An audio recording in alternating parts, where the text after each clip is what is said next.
Hi friends, मैं हृदय स्वागत करता हूं आपका अपने यूट्यूब चैनल हृदयानंद भारद्वाज पर।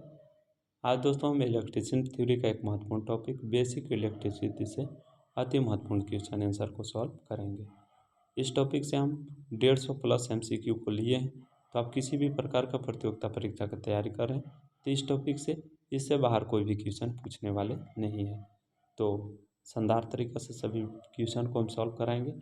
अगर वीडियो हेल्पफुल रहेगा तो ज़रूर लाइक कर दीजिएगा और इसी प्रकार का अगर नॉलेजफुल वीडियो पाना चाहते हैं तो हमारे चैनल को सब्सक्राइब करके हमसे जुड़ सकते हैं। तो आइए शानदार तरीक़े से सभी एमसीक्यू को सॉल्व करते हैं। और आज का जो हम टॉपिक लिए हैं फंडामेंटल ऑफ इलेक्ट्रिसिटी, ठीक है।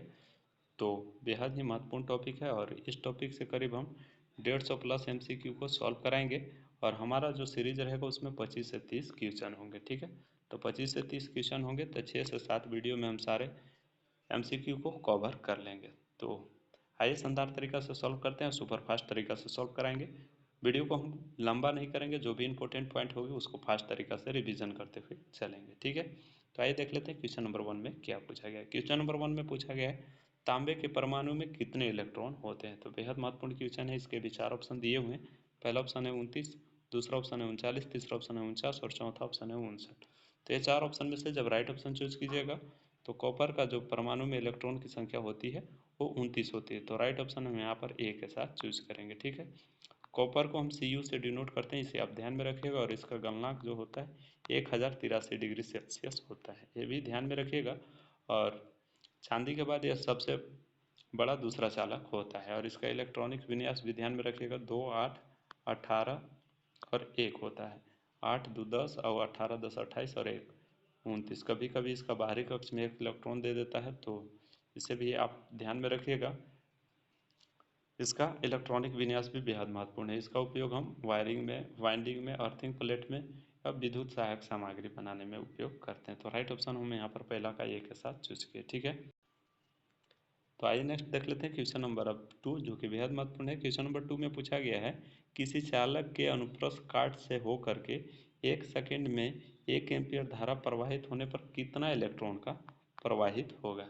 यानी कि कोई एक चालक है, उससे होकर के 1 सेकंड में धारा गुजरता है 1 एम्पीयर, तो कितने इलेक्ट्रॉन उससे गुजरेंगे ये आपसे पूछा है, ठीक है। तो इसके भी 4 ऑप्शन दिए हुए हैं। पहला ऑप्शन है 6.24 गुने 10 के पावर 12 इलेक्ट्रॉन, दूसरा ऑप्शन है 6.24 गुने 10 के पावर 16 इलेक्ट्रॉन, तीसरा ऑप्शन है 6.24 गुने 10 के पावर 14 इलेक्ट्रॉन और यहाँ पर चौथा ऑप्शन है 6.24 गुने 10 के पावर 18 इलेक्ट्रॉन। तो ये 4 ऑप्शन में से जब राइट ऑप्शन चूज कीजिएगा तो 1 सेकंड में 1 एम्पीयर धारा प्रवाहित होने में जो इलेक्ट्रॉन प्रवाह होंगे 6.24 गुने 10 के पावर 18 इलेक्ट्रॉन प्रवाहित हो जाएंगे। तो राइट ऑप्शन यहाँ पर हम डी के साथ चूज किए, इसे आप ध्यान में रखें।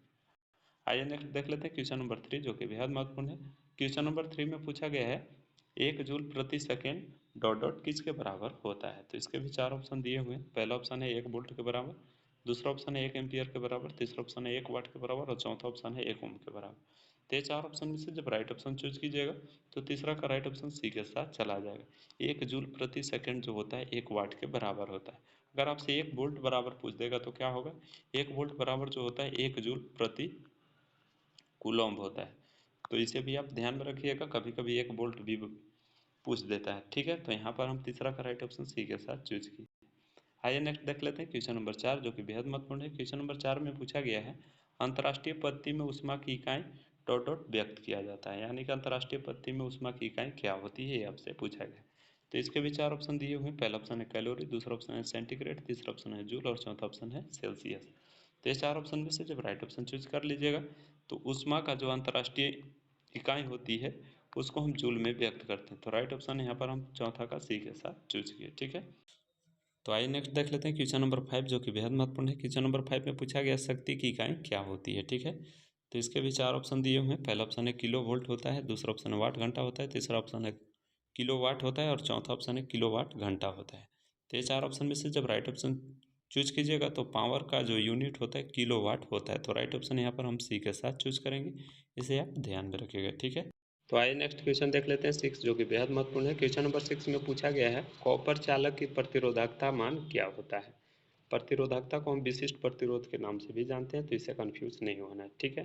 तो आइए इसके अब 4 ऑप्शन को देख लेते हैं। पहला ऑप्शन है 1.72 माइक्रोमीटर, दूसरा ऑप्शन है 1.73 ओम प्रति सेमी क्यूब और तीसरा ऑप्शन है 1.72 माइक्रो ओम मीटर क्यूब और यहाँ पर चौथा ऑप्शन है 1.72 माइक्रो ओम प्रति सेमी क्यूब। तो ये चार ऑप्शन में से जब राइट ऑप्शन चूज कीजिएगा तो यहाँ पर छठा का राइट ऑप्शन ए के साथ चला जाएगा। कॉपर चालक की जो प्रतिरोधकता होता है 1.72 माइक्रो ओम मीटर होता है, तो राइट ऑप्शन ए के साथ हम चूज करेंगे। जबकि निमी के अनुसार 1.72 माइक्रो ओम प्रति सेमी क्यूब दिया हुआ है, तो ये निमी के अकॉर्डिंग है, लेकिन राइट ऑप्शन इसका जो है यहाँ पर हम ए के साथ चूज करेंगे। अब इस कंफ्यूजन को हम थोड़ा सा दूर कर देते हैं। प्रतिरोधकता इक्वल टू जो फॉर्मूला होता है रो बराबर आर इंटू ए बटा एल। अब यहाँ पर प्रतिरोध का यूनिट जो होता है ओम होता है, तो यहाँ पर ओम लिख दिए, ठीक है।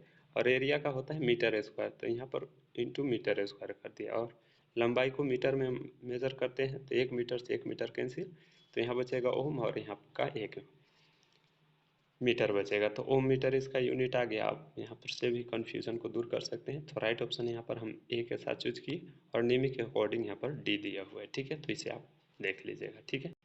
तो आइए नेक्स्ट देख लेते हैं क्वेश्चन नंबर 7, जो कि बेहद महत्वपूर्ण है। इसका राइट आंसर किसके साथ जाएगा आपको बताना है। विशिष्ट प्रतिरोध का इकाई क्या होता है। अगर आपका राइट आंसर आता है तो मैं ज़रूर रिप्लाई कर दूंगा, क्योंकि हर एक सीरीज में मैं आपको लिए एक क्वेश्चन छोड़ देता हूँ, ताकि आप लोग कमेंट करके ज़रूर बताइएगा, ठीक है। तो आइए नेक्स्ट देख लेते हैं क्वेश्चन नंबर 8, जो कि बेहद महत्वपूर्ण है। क्वेश्चन नंबर 8 में पूछा गया है विशिष्ट प्रतिरोध का एसआई इकाई क्या होता है।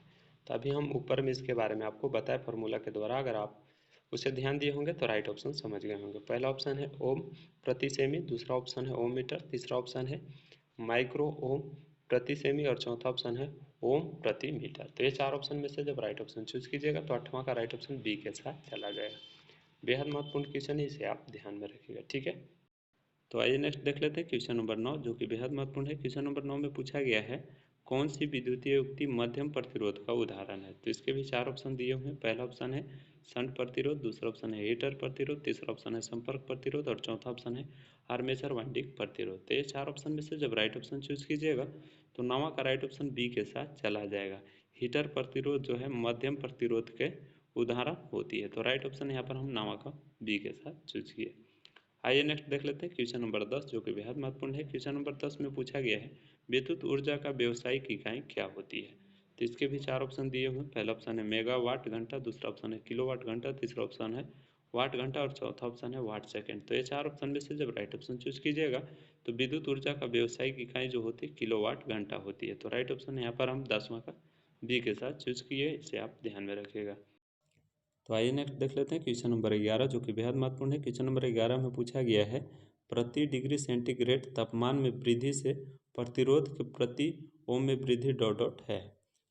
यानी कि आपसे पूछा गया है कि अगर हम तापमान के प्रति सेंटीग्रेड में वृद्धि करेंगे तो प्रतिरोध के प्रति सेंटीग्रेड ओम में जो वृद्धि होता है उसे किस नाम से जानते हैं। तो इसका भी चार ऑप्शन दिए हुए हैं। पहला ऑप्शन है धनात्मक तापमान गुना, दूसरा ऑप्शन है तापमान में वृद्धि, तीसरा ऑप्शन है रैखिक गुना और चौथा ऑप्शन है ऋणात्मक तापमान गुना। तो ये चार ऑप्शन में से जब राइट ऑप्शन चूज कीजिएगा तो 11 का राइट ऑप्शन जो है ए के साथ चला जाएगा। उसे धनात्मक तापमान गुना कहते हैं अगर तापमान में वृद्धि होती है, तो अगर कमी होती है तो उसे ऋणात्मक तापमान गुना कहेंगे, ठीक है। तो राइट ऑप्शन हम अभी 11 का ए के साथ चूज किए, इसे आप ध्यान में रखिएगा, ठीक है। तो आइए नेक्स्ट देख लेते हैं क्वेश्चन नंबर 12, जो कि बेहद महत्वपूर्ण है। क्वेश्चन नंबर 12 में पूछा गया है किसकी ऋणात्मक तापमान गुणक होती है। तो इसके भी चार ऑप्शन दिए हुए हैं। पहला ऑप्शन है टंगस्टन का, दूसरा ऑप्शन है यूरेका का, तीसरा ऑप्शन है कार्बन का और चौथा ऑप्शन है नाइक्रोम का। तो ये चार ऑप्शन में से जब राइट ऑप्शन चूज कीजिएगा तो 12 का राइट ऑप्शन जो है सी के साथ चला जाएगा।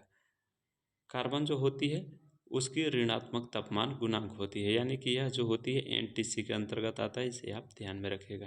एनटीसी का मतलब कि तापमान में वृद्धि के साथ प्रतिरोध के मान में कमी होता है, तो इसे आप ध्यान में रखिएगा। 12 का राइट ऑप्शन हम सी के साथ चूज की। आइए नेक्स्ट देख लेते हैं क्वेश्चन नंबर 13। क्वेश्चन नंबर 13 भी बेहद महत्वपूर्ण है। यहाँ पर आपसे पूछा गया है 13 में ऋणात्मक तापमान गुणांक का उदाहरण निम्न में से कौन सा पदार्थ का है। तो ऋणात्मक तापमान गुणक यानी कि एनटीसी के बारे में फिर आपसे पूछा गया।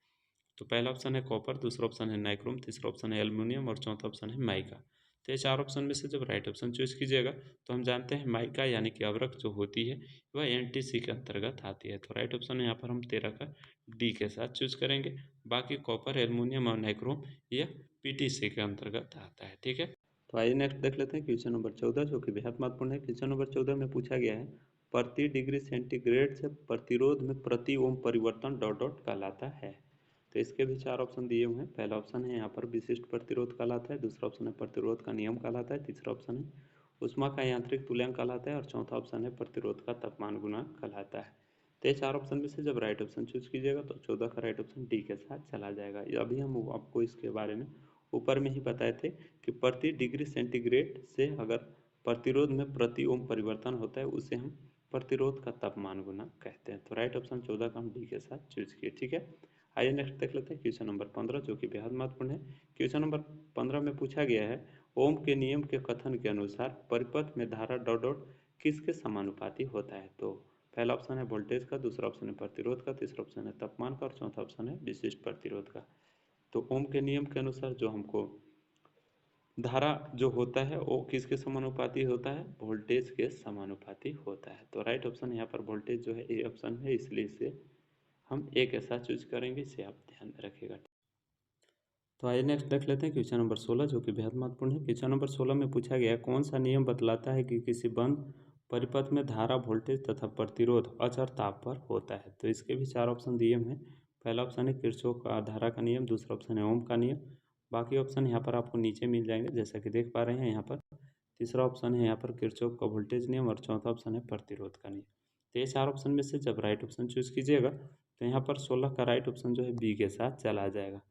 ओम के नियम के द्वारा हमें पता चलता है कि किसी भी बंद परिपथ में धारा, वोल्टेज और प्रतिरोध ये तीनों जो राशि है नियत ताप पर यानी कि अचर ताप पर होती है। तो राइट ऑप्शन यहाँ पर हम 16 का बी के साथ चूज किए। ठीक है, तो आइए नेक्स्ट देख लेते हैं क्वेश्चन नंबर 17, जो कि बेहद महत्वपूर्ण है। क्वेश्चन नंबर 17 में पूछा गया है कौन सा नियम बतलाता है कि प्रत्येक बंद परिपथ में सभी वोल्टेज ह्रास का योग शून्य के बराबर होता है। तो इसके भी चार ऑप्शन दिए हुए हैं।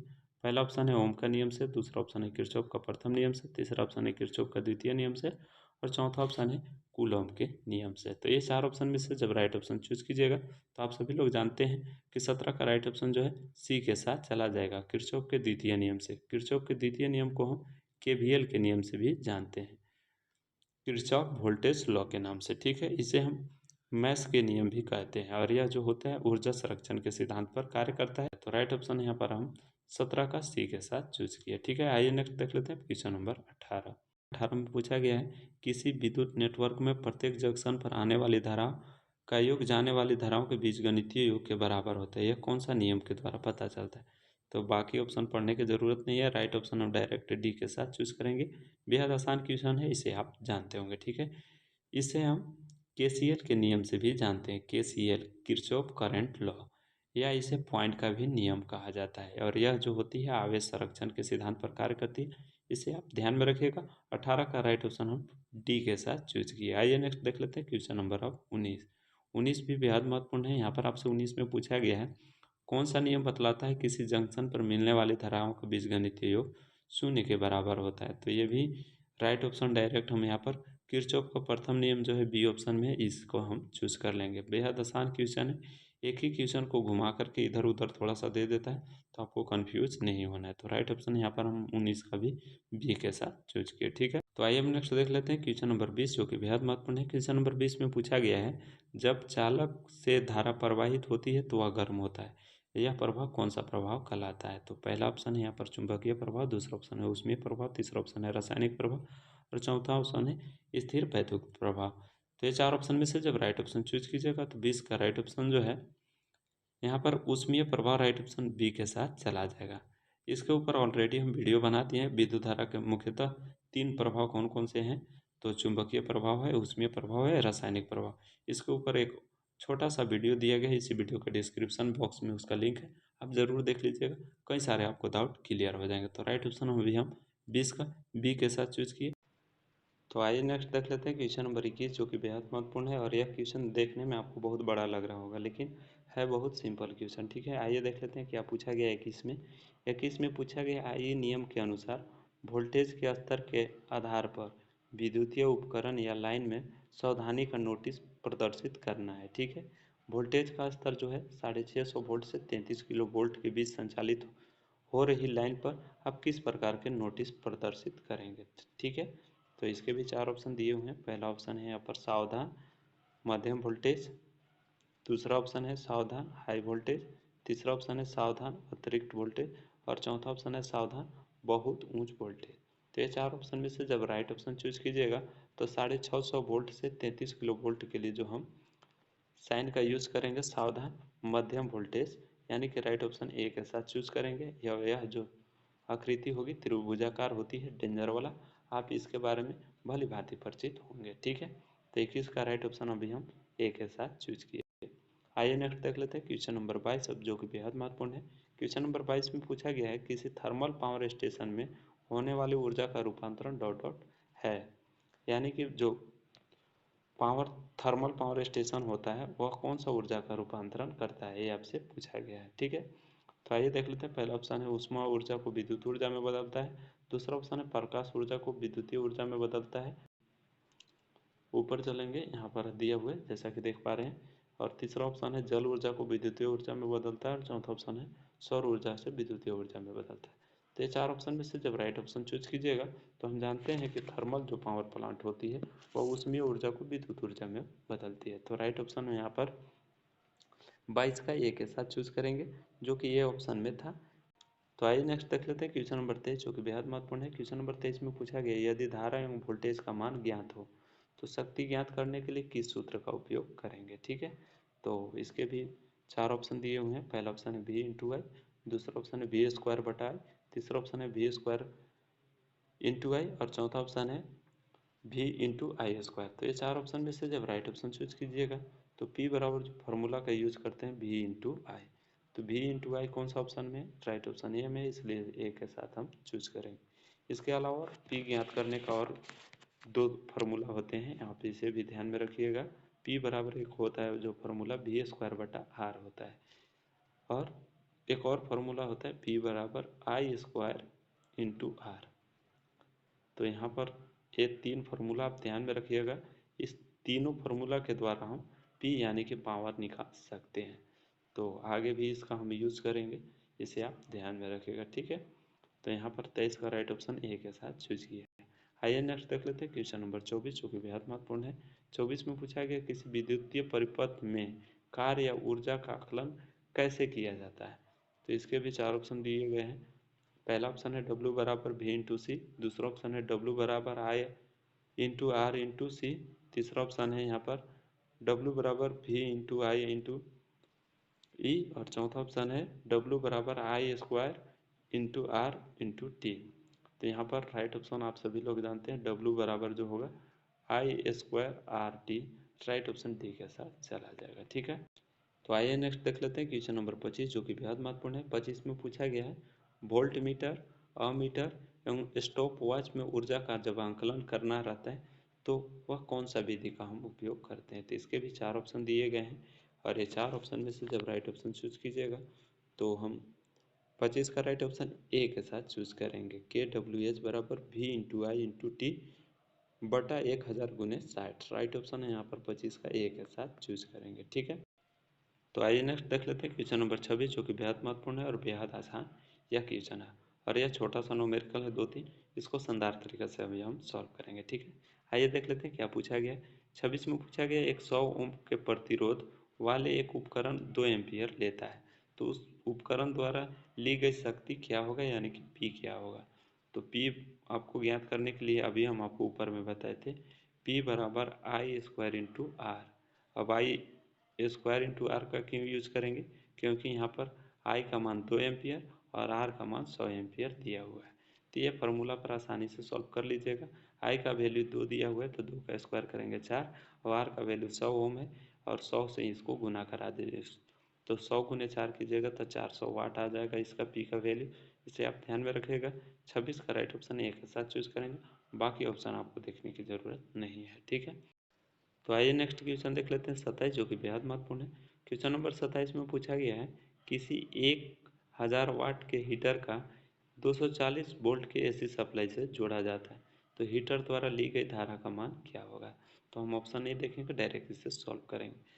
तो एक फार्मूला अभी हम आपको बताए थे P बराबर V इंटू आई। अभी इसको क्यों यूज़ करेंगे, क्योंकि P का मान दिया हुआ है और भी का मान दिया हुआ है, निकालना क्या है, आई का मान ज्ञात करना है।